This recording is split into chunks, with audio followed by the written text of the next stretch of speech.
Hello, hello, hello! Welcome to Oye Dimelo Cinema Club.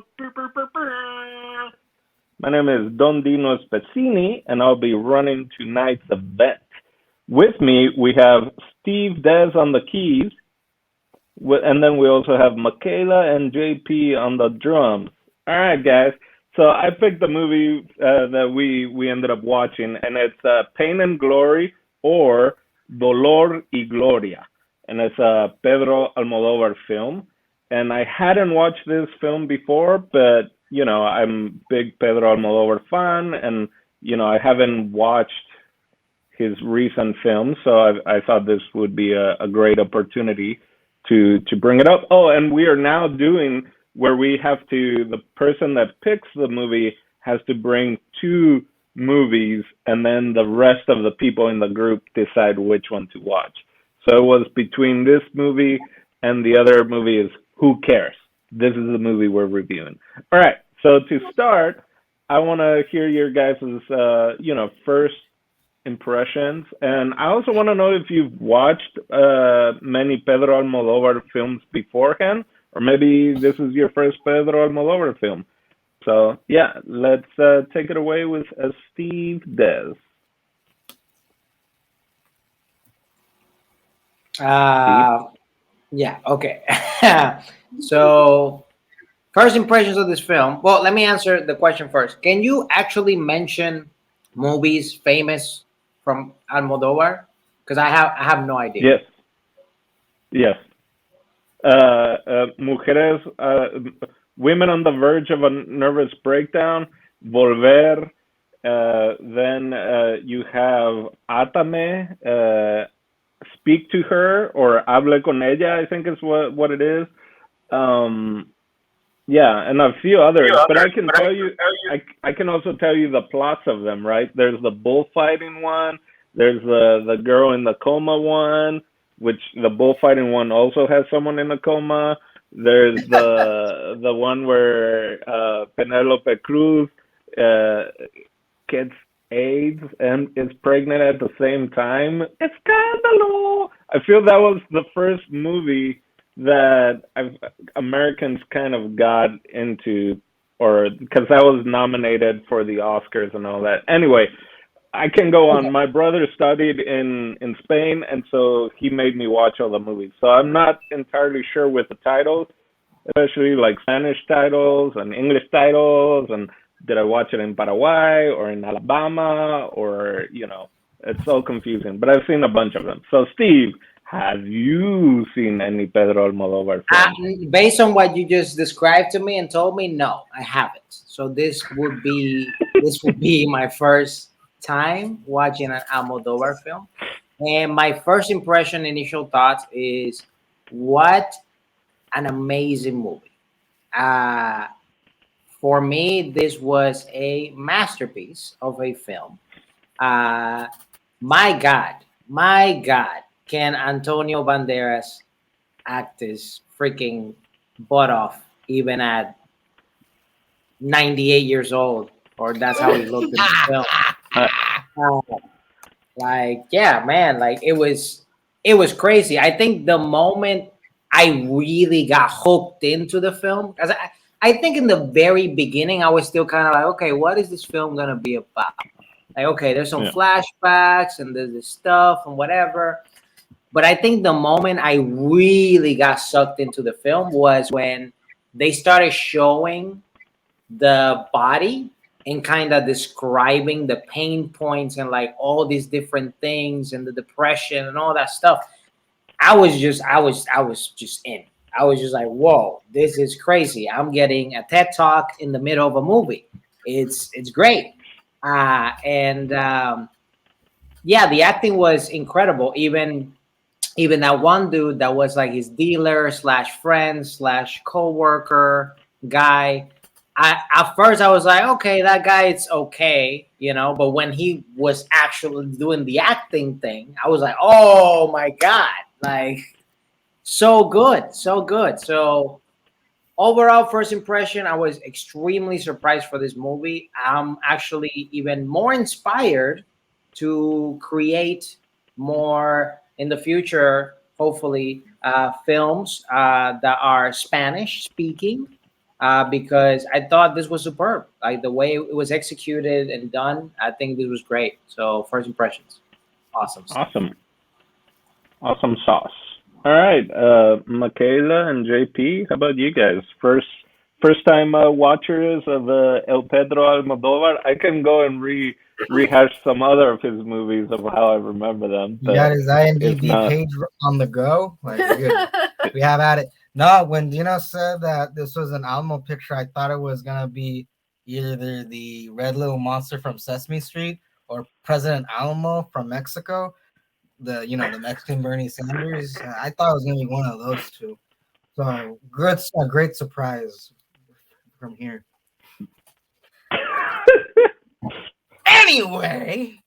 Anyway, I thought the film was actually pretty nice. It's fine. It's what's funny.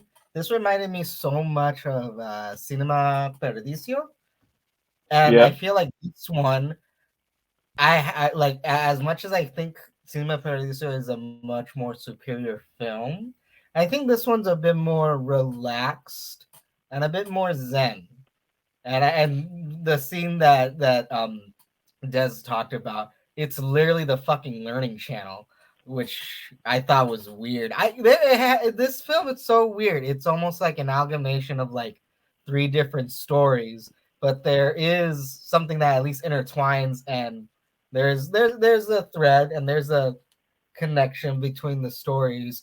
I I was intrigued and like kind of like taken aback at like certain aspects of the film that they decided to show, or like oh, we're gonna talk about this part of the story now, we're gonna talk about this part of the story, even things that like are just talked about and never seen versus what we get to see as the audience but isn't really talked about, which I thought was interesting.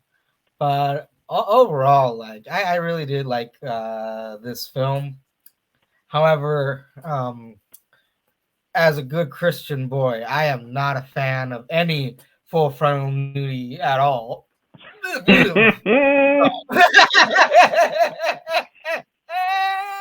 I just love how the movie goes from Discovery Channel to semi Forrest Gump to straight up Call Me by Your Name, and I was like, what? well, clearly you haven't seen a Pedro Almodóvar film because that this is the timid the most timid frontal nudity of his films. So just imagine, just Gosh. picture that. But yeah, That's so fine. But oh god, I felt like the little boy too. Like oh no! I wanted to hear that little bastard's inner monologue. To be quite honest, oh god, that was so hilarious. Like if you were to tell me someone's gonna be naked in this picture, I definitely would have thought that it was gonna be that guy. yeah, That's just wishful thinking on my end. I'm a dirty dog. I'm not gonna apologize for it. No, I'm a good Christian boy. I forgot. Well, nothing scares you more than a penis. No, it doesn't exist. I'm gonna make God cry. a flaccid penis. Or It's a movie. It's a hard movie. So penis? it's a movie. So it was fake. It was. Oh, that's It not was how they ahead of play its in Spain, time. man. That they don't have that budget in Spain. Even Pedro Almodóvar, they're just like, okay, Pedro, aquí tenemos los diferentes penes de goma, así que puedes ver cuál preferís. Pues joder, vamos a hacerlo en real o no lo hacemos. That's it. That's what I got. We'll do it live, practical. Yeah. This is art. Either you do it. Art imitates life, so I mean, that is one of the So simple things. yeah. How about you? Michaela, how about you? I was gonna say, I know you actually really liked it. Well, I mean, this is definitely my first Alamo, like one of my first movies of his. I look forward to like actually looking at more. Like just the way this man uses color is astounding. Like I think that's what hit me the most was just how colorful this film was. And I can only imagine if this had been done in the States, how beige they would have made it look. Yeah. like it's just the it was a beautiful film. And I think it was really smartly executed the whole time. It's a beautiful way to tell, it's a beautiful way to do a biopic in a way that seems authentic, and it still shows like the vivacity of the like subject. Yeah, I really enjoyed it. Also, side note regarding initial thoughts and first impressions. As much as I thought I was expecting the movie to be a little bit more. I'm not gonna lie, the ending, I really liked the way that they ended. I thought it was awfully clever, and not in a cheeky sort of "you smart bastard" kind of way. I was like, oh, okay, like In a clever girl kind of way. girl. Yeah. I'm glad, JP, that you brought up Cinema Paradiso, because I was like, when we first saw the little boy, I was like, great. So Europeans just have a lock on cute little boys that know how to act, right? Like it's Italy, it's Spain. Motherfuckers. Yeah, I and literally. Sorry, I was gonna say that the scene in which you find out that he's musically talented. I think I literally said, "Fuck that kid." You did. It's like, fuck that kid. and that priest is Pedro Almodóvar's brother. I guess he always has a cameo in most of his movies. So the priest teacher is his brother, and then the pianist at the very beginning. I didn't realize that, but that's Almodóvar's partner, I guess. So that's pretty cool. Yeah, so it's not a full biopic because it's just again it takes from a lot of different, like the relationship between Antonio Banderas and the mother, like all that is very much Pedro Almodóvar. But it got to the like all his pains and stuff like that. Is also part of what he's dealt with, and people thought he was doing it so biographical that then he had to be like, guys, I don't do heroin. It was just for the movie. I was just heightening stuff theatrically, and they were like, Pedro, are you okay, man? Estás en el caballo, Pedro? And he, I guess, had to tell everyone, all his friends, I'm not doing heroin, I promise. It was for Guys, the movie. It's just brown sugar, I swear. But yeah, so all right, so good to know. I was thinking of other Pedro Almodóvar films because I was like, I wonder if you guys have seen them. But he does put a lot of color in his films, like and like primary and colors everywhere and all that. So since he's so colorful, is there a scene in specific? I know the narration with the body, but even yeah, I'm all over now with the colors because the intro, how they were just doing the credits, was so trippy as well, right? Of just like the almost like the watercolor paintings or whatever were just kind of twirling around, which was pretty cool. But is there a scene in specific or a location, right? Because there's different locations throughout the movie that you guys had a favorite, whether it's the composition or just the colors of the locale. For me, and I lie, it was any scene that involved the secondary home that they got, the cave. I thought that was pretty neat. Because I've seen a few houses like that too, and like it felt very real. Like, oh man, they found some old poor bastard's home, and it's like, we're filming here. But hey, they redid that cave pretty damn well. I was expecting a lot more scenes from there actually. because again, like I since I was getting the Cinema Paradiso vibes, I was expecting there to be a lot more scenes involving him as a kid. You know, so I was expecting to go back there, and like I said in my first impressions, the things that are mentioned but are never touched upon in the flashbacks, which we find out later in the movie, is another thing. But we'll probably talk about it later. But yeah, I liked almost anything that had to deal with his past. I really liked just those scenes with him as the boy, the child, especially the scenes in his secondary home. For sure.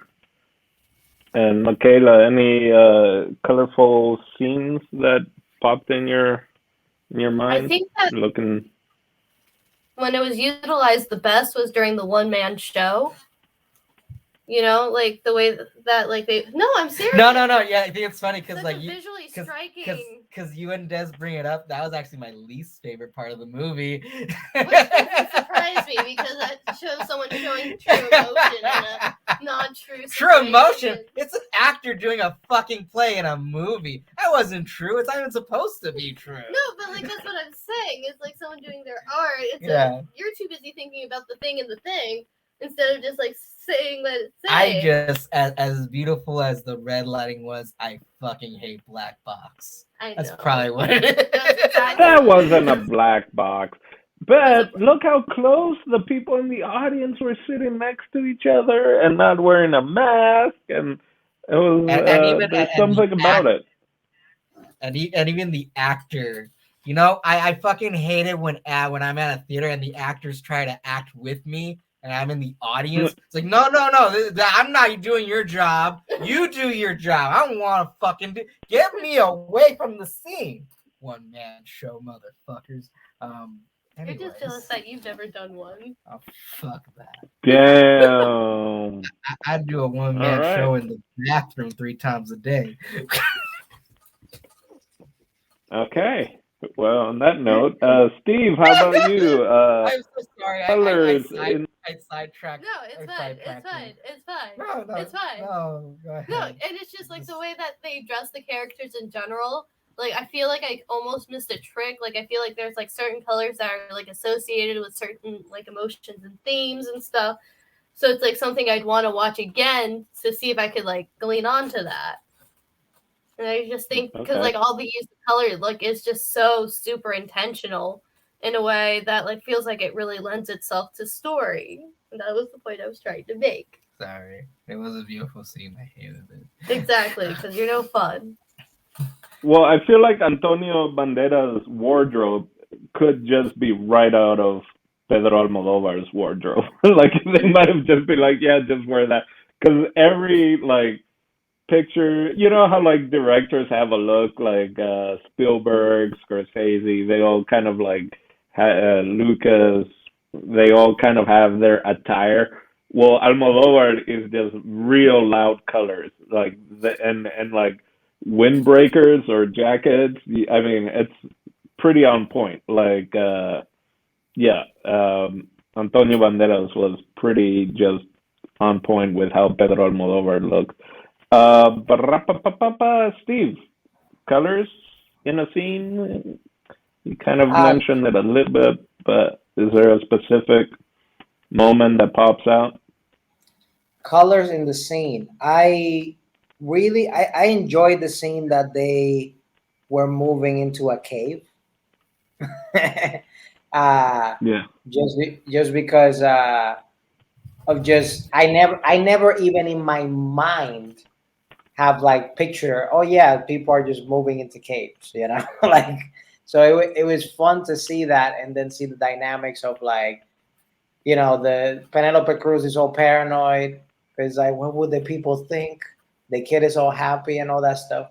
But specifically about colors, since you guys were talking about wardrobe, I really like when he was basically finding out about the picture of him when he was a kid, and he was with his I still don't know that was that like his publicist, his agent, his Yeah, assistant, I guess, assistant. Okay, assistant friend. Yeah, yeah. yeah, yeah. He was just there for everything. So when Yeah, he was wearing an outfit that was like green or whatever, with yeah. the little glasses and everything, I'm like, okay, he's channeling his inner.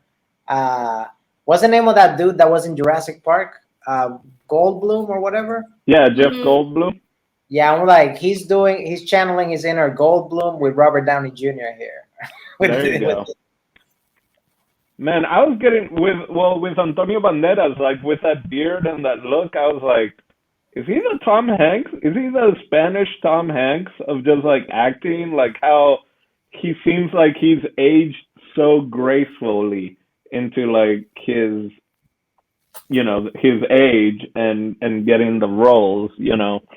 I thought that was. I kept seeing Antonio. I was like, that's Antonio Banderas. Wow.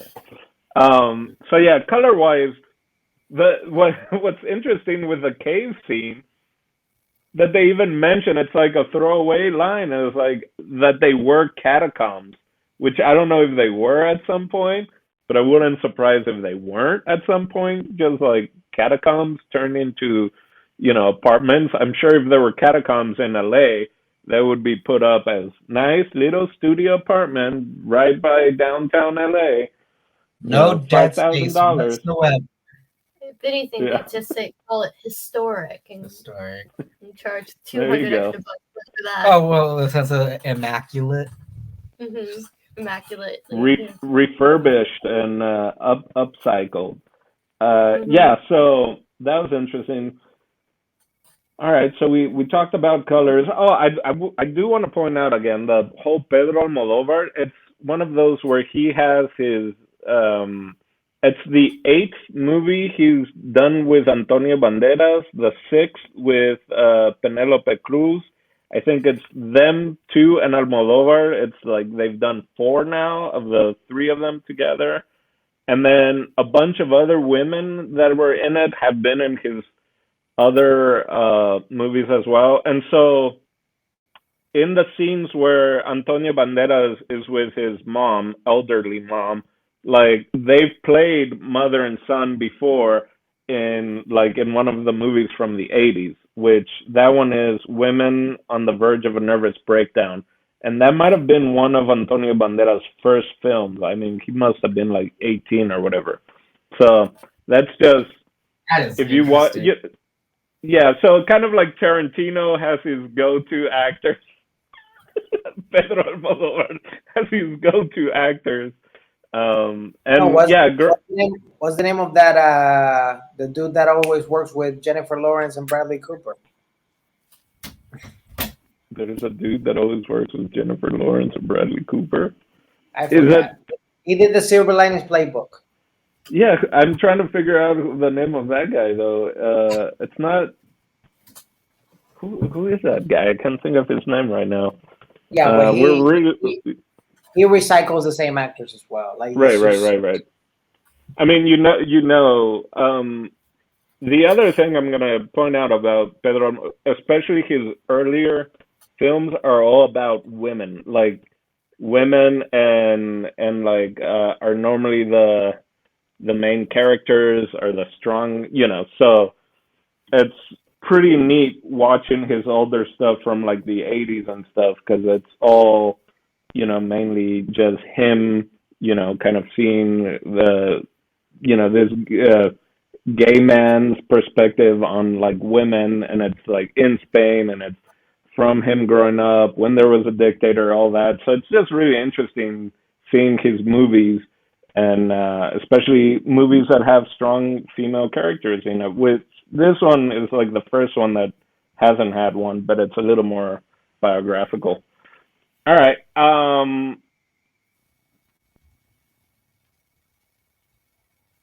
Drug use. I was freaking out. I don't know about you guys. I was freaking out. I don't know the last time that I watched a movie where I've kind of like sweated. I didn't really sweat, but that I was just like, don't do it. like I was, like I'm just, we've seen Havoc and white girls trying to freebase and stuff like that. But this one, I was just like, please don't do it. And I was just like,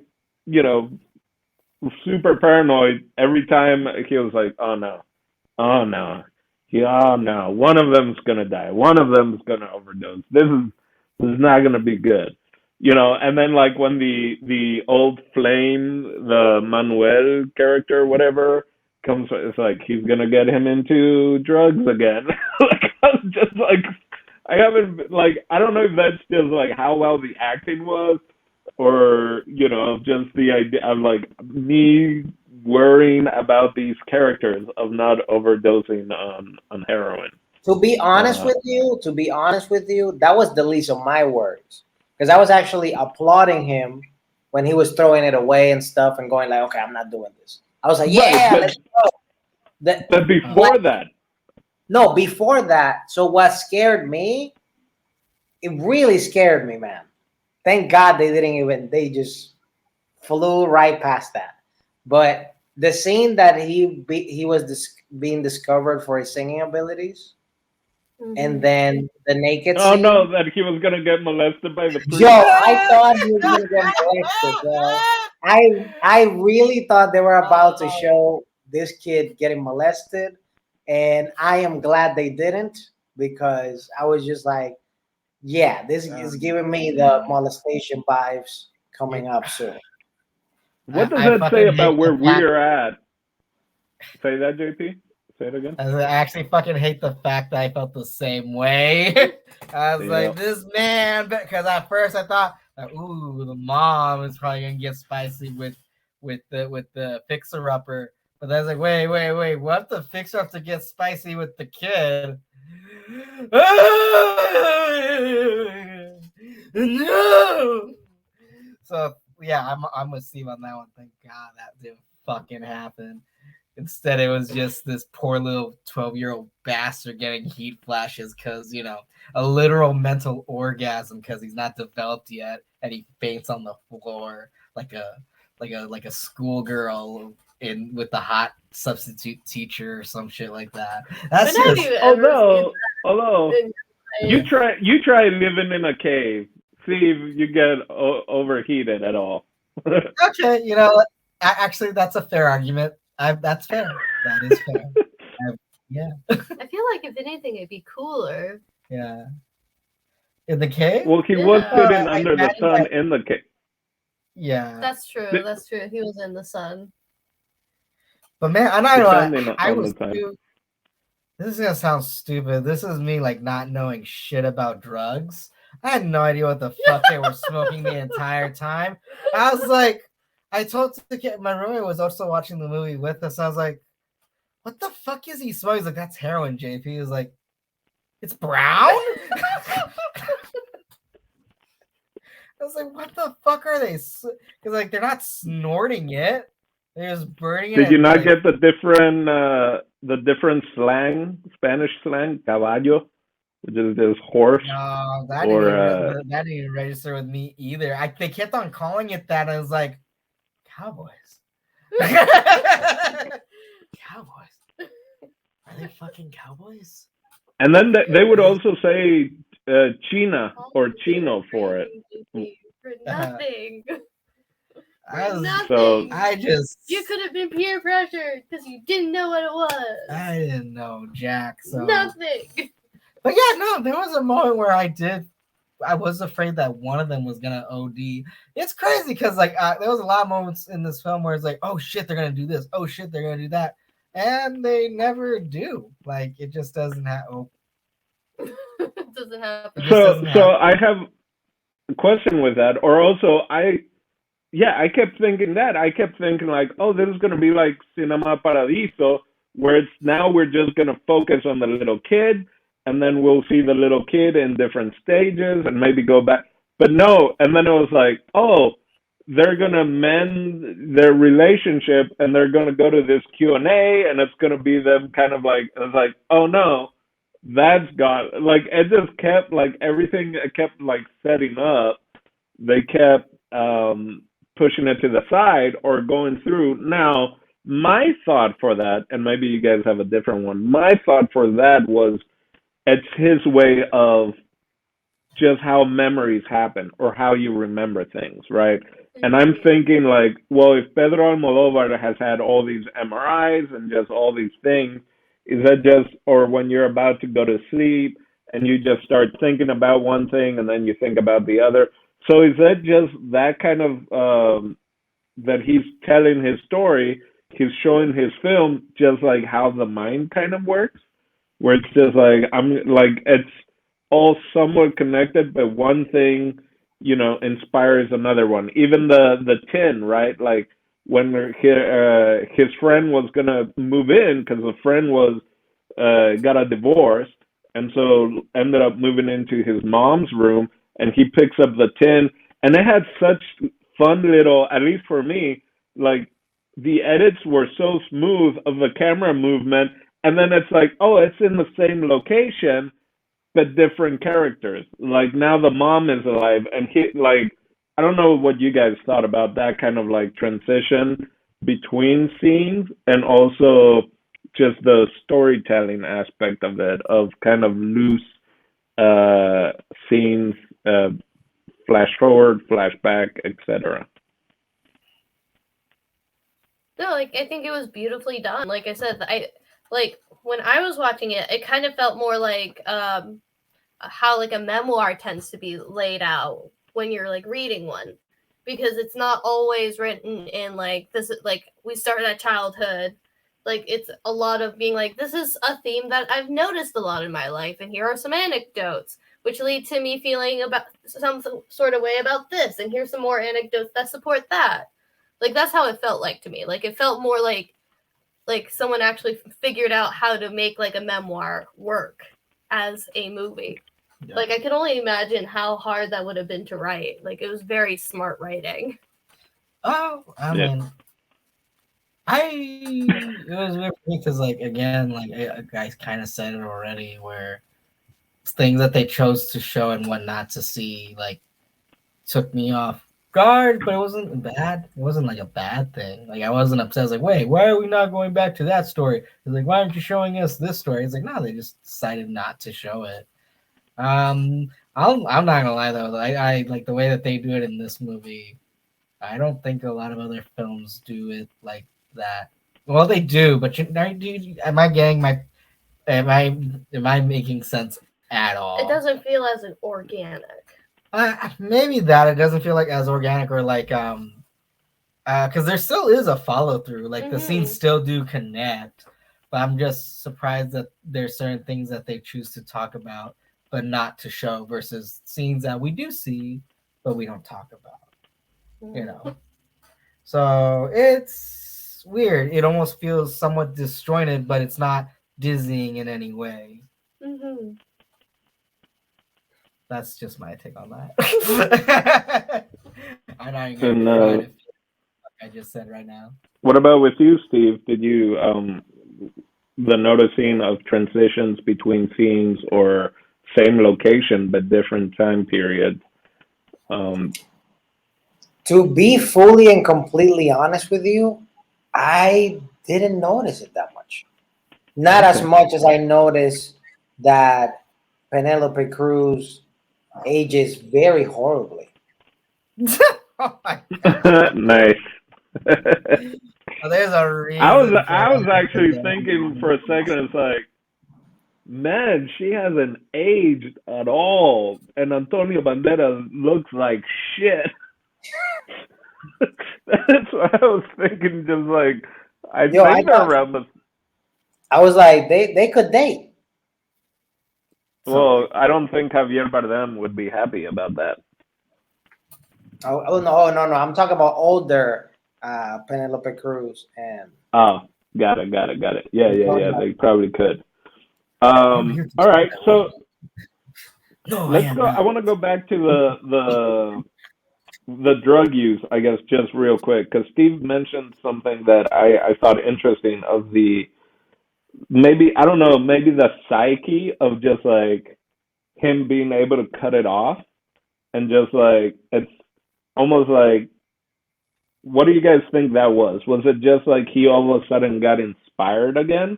That he's like, now I can write again. I recaptured my muse, especially once he saw that painting again, right? The of himself with what was in the back. But I mean, yeah, Steve. I'll say, like, to me, this film, just because it's funny enough, but there's a lot of, not all of them, but there's been films that we do watch, and I'm like, I'm kind of going through something like this. So Yeah. this is one of those movies that I'm like, oh, I understand why he got hooked to like drugs and stuff. Because first of all, in at least in his culture, based on the movie and how Madrid or Spain is or was, cocaine doesn't seem like a problem. It's like it's regular, it's normal. It's like smoking a cigarette or drinking some beer, like it's whatever. For 10 But years, a pot would have steal. so basically, like, because of that, he could have, like, transitioned into other drugs or whatever. But the real reason that this movie in particular has like this journey within itself is not only for him getting that source of inspiration so he can write all those scripts based on his memories and stuff, but it's more about closure. Like, he's like seeking so much closure throughout the film with like his past, because he felt maybe he could have been a better son, or he could have been a better lover, or he could have been a better this and better that. And through like the addiction, and his addiction was either doing hardcore drugs or just going all the way in film, those were his addictions. But it was mainly for him to cope with the pain he was feeling inside of just like his regular life was a mess. So I felt this film in general was mainly about him getting that closure. And once he actually got it, that he saw his ex that he loved all this time, and he told him the story or whatever, and at that point he didn't really want him no more, because he's like, I just wanted to close this part that it was open still. Then that was the first time that he went like, fuck the drugs, you know. The tortured artist. What about you, Michaela and JP? Agree on Steve? Well, clearly JP can't talk about it. If he doesn't know his drugs, this might be a little over. I mean, I like pizzas and burgers and sodas. Does that count? That's kind of a drug. That's the most American drug there is. Like, no, it's true. Like, people had their vices and whatnot, and like it because even like, it's funny because I would have thought that the worst one was gonna be the actor, his friend who he reconnects through the play and the Q&A that they were supposed to do, and ends up giving him his addiction play for the actor. Like, even he was like, no, like if I'm gonna do this right, I gotta be clean. Like, I gotta put my all into it, and the drugs will only be a hindrance. Which is, he said insane. Clean enough, by the way. Yeah, he said he said I gotta be clean enough. I just gotta be, and yeah, because how did he say it? I mean, clearly he said it in Spanish, but it was something like, it's killing me, like it's torture, but I gotta lay off it, or just like just enough to get the taste, to not have withdrawals, basically. Yeah. That I think Anyway, go on. No, I was gonna say, but it is like a very like. I didn't think that moment was gonna happen. To be honest, because even the doc and the agent, they're like, "Oh, okay, so you did heroin. Are you gonna do it again? You might do it again. Just saying, it's a real possibility. You're probably gonna do it again. Just know that you might, probably, most likely, as positive as you are, might do it again." But no, healthcare. right? Oh my gosh! But like, it's like, yeah, no, that was a very empowering, very surprising scene. I didn't think that was gonna happen at all. Like, it, thankfully there was no weird, stupid music or weird, stupid camera trick. It's just like a really quick scene, because that scene could totally play off as a fucking PSA if done wrong. Mm-hmm. They didn't melodramatic. They didn't dramatize it to the nth degree, like, let's say, like an Oscar-winning movie would.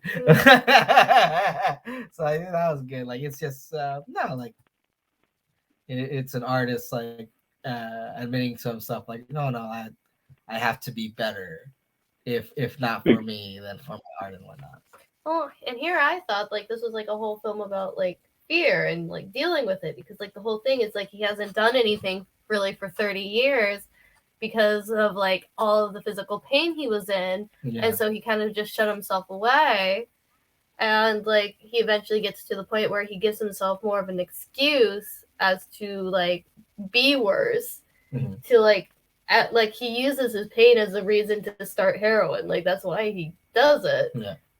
And it's more just out of curiosity's sake, or so he says. So he's like self-destructing in a way. And then while he's self-destructing, he sees all of these people in his life that are like, no, we put faith in you, and like we care about you in different aspects of it. I want to live again. I want to live. And so he ends up finding his spark. Like that's like what I thought it was this whole time. Yeah. Or at least that's how I perceived it. Yeah. It had been like 4 years, because it was basically he kind of stopped when his mom died, which was like 4 years or whatever. But yeah, the PSA thing could also be of just the idea of like, okay, you're on these opioids, these aren't working, let me prescribe you different, right? That would be like, okay, heroin, cool. Well, I'll just prescribe you a different set of opioids, and I'm gonna raise the amount to help you not get back on the heroin. I mean, there's a whole story right there. Oh, there's a knife fight, a machete fight. Are we not gonna? Oh yeah. Like that was fucking weird, wasn't it? Yeah, we have. Like I totally at one point I was gonna bring it up, but thankfully you brought it up, because I was like, so. Just another day. Just another day. Valencia, you know. It's never brought up again. And I was kind of hoping, because he visits that part of the neighborhood. Not only that, I seriously thought he was gonna get jumped too. Yeah. First time buying drugs. If I don't like it, I'm bringing it back. Or if it's not good, I'm bringing it back. What's your return policy on this black tar heroin? Oh, okay. Like, I also love exchanges. This is a little bit more ahead, but I love the part that when he goes back to get redemption from that guy, like, oh, I'm gonna give you my thing, whatever, and then he goes like, oh, just tell me who your dealer is, so I can go visit him. He goes like, bro, they bring it to your house now.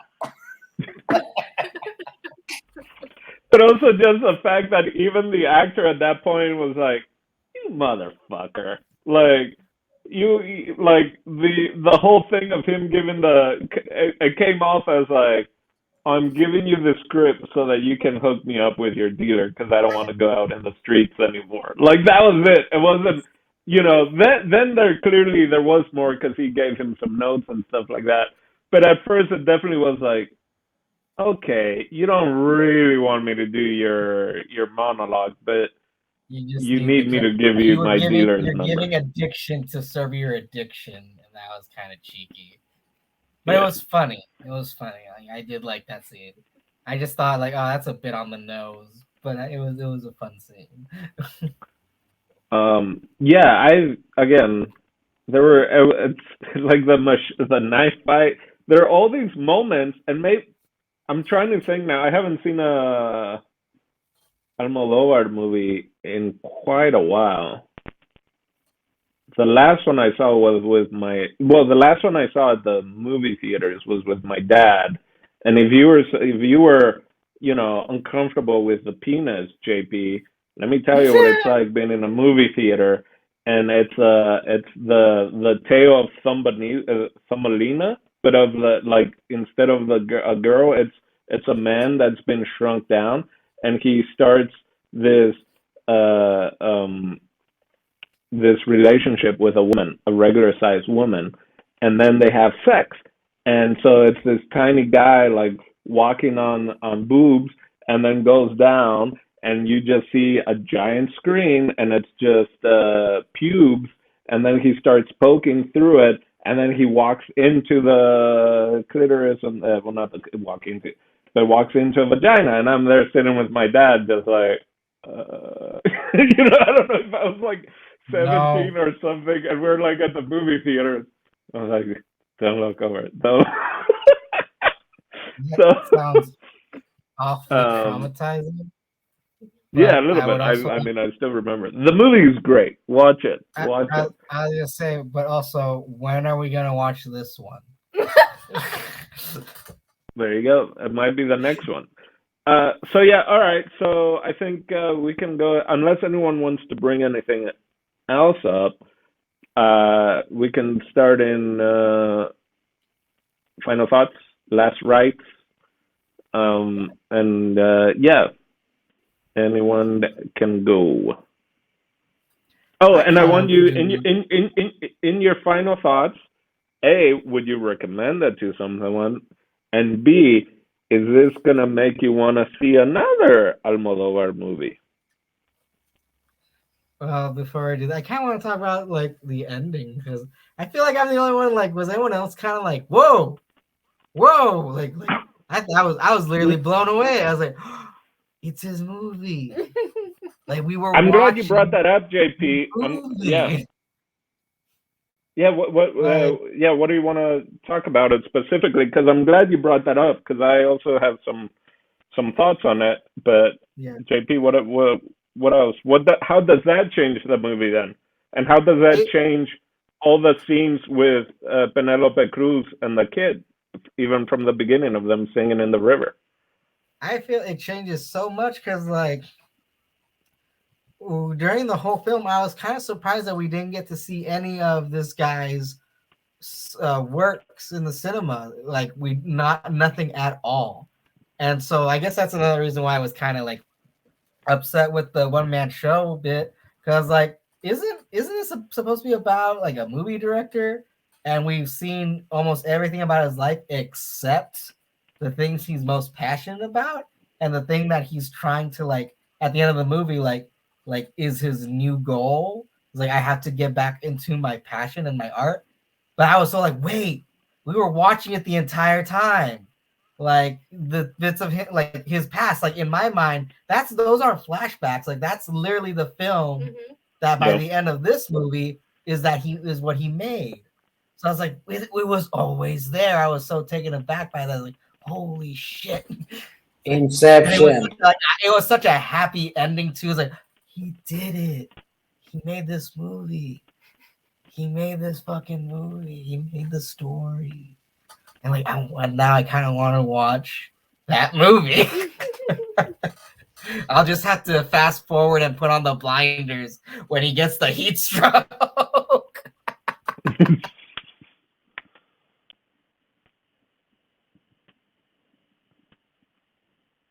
Hello? Hello? Oh, am I still here? I'm Yeah. okay, because that froze in the weirdest spot. Uh, uh, uh, nice. Yeah, Steve, thoughts on how the end of the movie and how that changes it for you or doesn't? yeah. So same thing as what JP was saying before he froze. Essentially, like you go through the movie along, and you're thinking these are flashbacks that are inspired of these artifacts that he's finding throughout the movie and all this stuff, and then all of a sudden uh, that happens at the end. While it was happening, I was literally like confused because um, initially when that's happening, I'm like, wait. Is there another Penelope Cruz over there holding the ceiling or something? Right? It looked like it. Yeah, it looked like someone was holding a ceiling at first, and Mhm. then it ended up being like, the sound person and all that stuff, and just like what JP was saying, uh, that essentially, yeah, that looks like it could be one of two things, because I thought two different things. I thought it could either be what JP said, which is literally that's now the vision, that's the movie that he made out of all these different moments. Uh, or literally that's the end of the actual film, and they just decided, yo, I'm gonna just throw it out. Kind of like Get Shorty. I thought you were gonna say, or that's the little kid, because they were sleeping in a train station.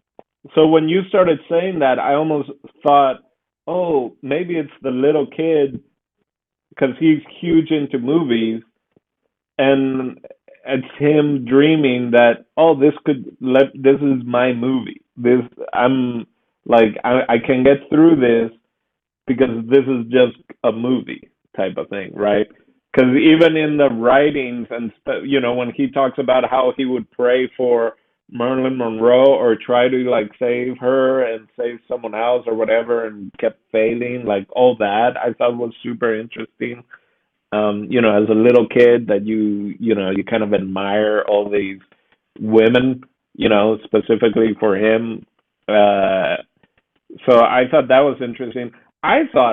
So Penelope Cruz's reaction at the very end there when they pull out, there was something so sweet and kind.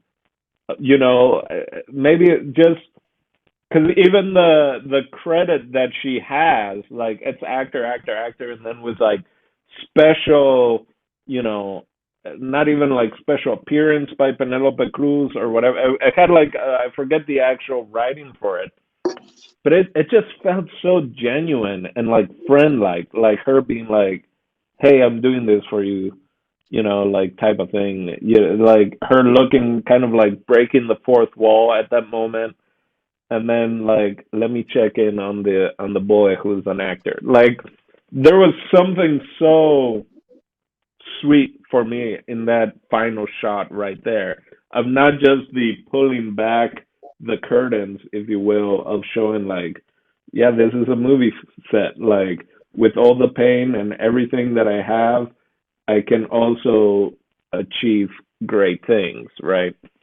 But I don't know if you guys felt that way with Penelope there at the end of just kind of because it wasn't a wink, it wasn't a breaking of the fourth wall winking at you, but it was almost more her having that moment with Almodóvar. So anyway, that's my thought there at the end of the film. Yeah, no, I think it's a beautiful little thing. I'm kind of in JP's camp too, where it's just like I think it's like this cool thing where you do get to see like all of this strife, all of this like existential dread like amounting into something beautiful and reminiscent of like his story. So I thought that was really clever as well. Nice. All right. You guys had the best screen grab ever when you guys froze, by the way. It was quite entertaining. All Can't right. wait to So watch the replay. yeah, if nothing else, final thoughts. I think it's a beautiful film. I don't know who I would suggest it to, except for maybe like people who I know are like into some sort of artistic endeavor, who would totally really understand this. It's definitely something that I want to explore again, and I do want to explore more of his films. Probably JP?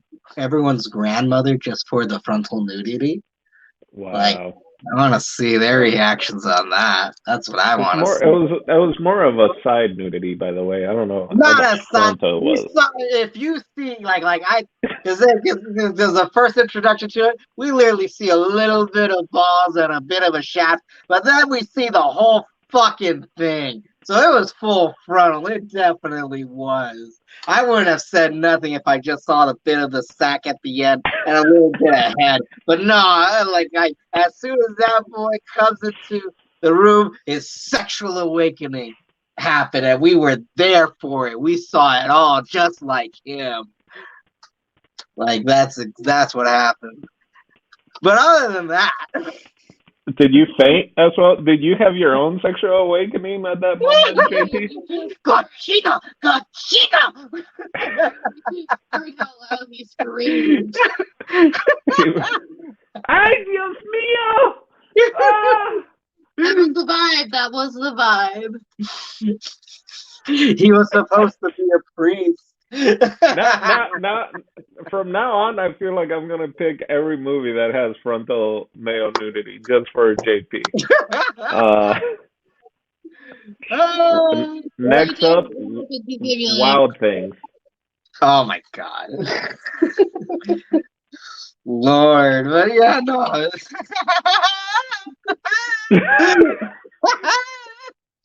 right. It's a good film. I would definitely recommend it too. To most people, I'm not gonna lie. There's a few, like I know a few people who probably wouldn't admire it, or at least I want because I'm sure there's other people just like myself who I felt the same way. And it's like, well, when the fuck are we gonna see the fucking movies that keeps talking about and like have that like mind blowing moment? It's like, oh shit, this is it, you know? Oh yeah, I definitely would recommend it to like a general audience, like just like it's.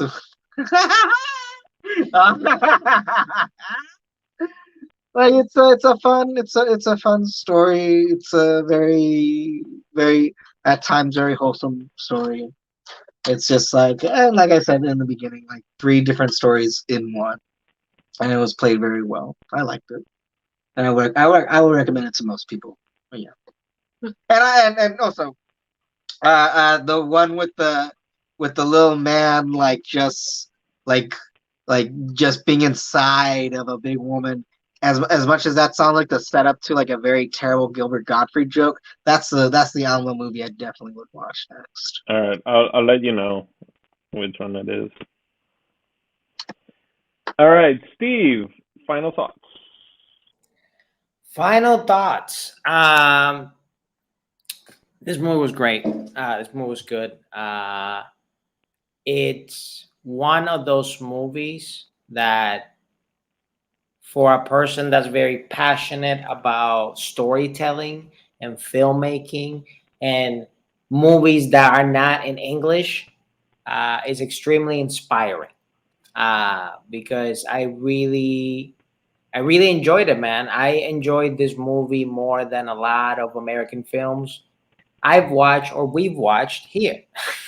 And yeah, and it's definitely a movie that I would recommend to a lot of people that are very passionate about acting and filmmaking and stuff like that, because it felt like it had all the elements in one. You know, you get a little bit of play, and you get a little bit of the cinema, and you get a little bit of like behind the scenes shots and flashbacks and this whole thing. It's like it's a great film, man. I hope that this is not his best film, so I can watch more of his work.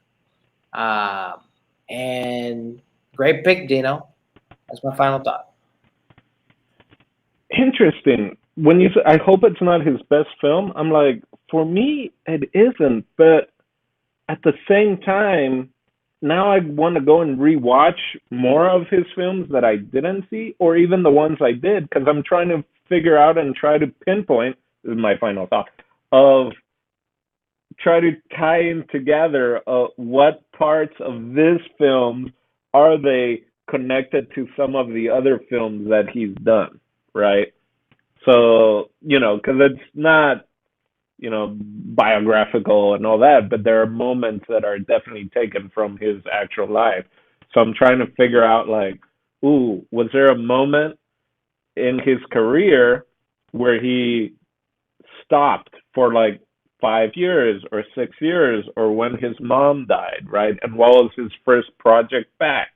So like that's now I'm in that mode of like, let me try and figure out when his mom died and when this happened to see if there are, aspects of that. He's got a bunch of great movies. Yeah, JP, the movie Hable con ella is Talk to Her, and it's from 2002. And that's the one where it's actually a female matador, and she gets spoiler alert, gets in a coma, and so it's a movie about a couple women's in coma and how the men have to deal with that type of thing. But in that, there's a moment of what I explained in a thing. So yeah, that was 2002. So I was 17 when I saw that with my dad in the movie theater. Now I'm kind of sad. It's 7.9 out of 10 on the IMDb is what it says. So it's going to be a good kind of sad. I just saw it because I was trying to figure out what, and it said soft nudity. There's women in comas, and you can see their breasts. Like that's way too like. This is soft nudity. It's someone that's getting a medical, and medical service, so we see their body. Great. So I'm glad you guys really liked it. For me, Almodóvar, to me, I just have it ingrained from my brother, and so it's all his like 1980s films. But that's again because my brother was like, "Oh yeah, it's before Pedro Almodóvar went all Hollywood or whatever," or everyone just knows the movie with Penélope Cruz and stuff like that. So I'm definitely more in tune to his early work from the 80s and stuff like that. But I would recommend this movie because it's got Penelope Cruz, Antonio Banderas. It's an Almodóvar film. Like it deals with substance abuse, also writer director block, whatever. Just kind of like I think even Steve kind of mentioned, like movies that we've watched have resonated with us if we're going through similar things. So not that substance abuse or whatever, but that's the beauty of films and just art that we can relate to it for different reasons. So yeah, even after talking it, I think I like the movie even more than just having watched it. So yeah, that is it. And now, Steve, question for you, since I just did this week. What are we doing next week? Next week, I don't know why you asked me because it's your turn again, Dino. You get to.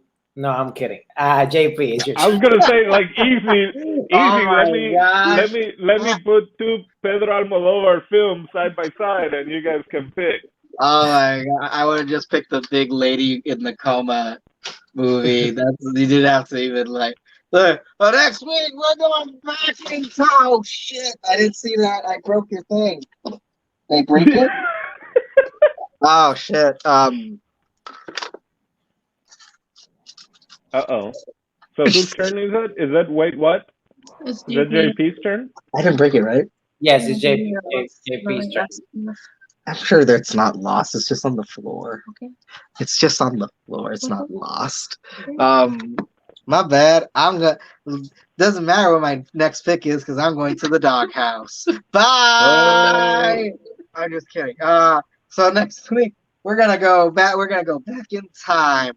We're gonna go into every homerooms, every '90s homeroom, early 2000 homeroom class where they decided it's movie week. It's movie day today, and it's gonna be an Edward James almost week appraisal type of thing. First pick, first choice, pop it up to the screen. What's going on? It's gonna be Stand and Deliver. Second choice, it's gonna be Selena. So okay, so then that's those are our two options. We're gonna either pick remedial algebra or very sad singer movie. So number one is Stand Deliver, and number two is Selena. So I'm gonna let you guys pick by a show of fingers. Or I don't know, like just don't hurt me. I'm so sorry. I love you. So yeah, how about it? 1 is Stand and Deliver, 2 is Selena. Are you gonna go countdown? Na na, and a 1 and a 2 and a 1, 2, 3, go. Looks like we're going with Selena. Damn. All right. Damn.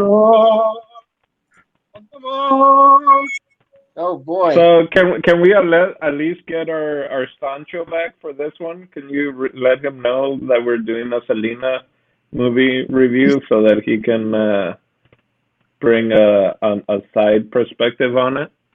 I mean, sure, he's in the group chat, so we'll do that. But for El Dondino, wait, what? And Steve Des TV, we'll catch you next week. Bye-bye. Bye. Hey, I'm Jason Echoes, and thank you for watching the Dimelo Network. There's some videos here. Watch one of them, and then you can subscribe to the network, and you can see more good stuff.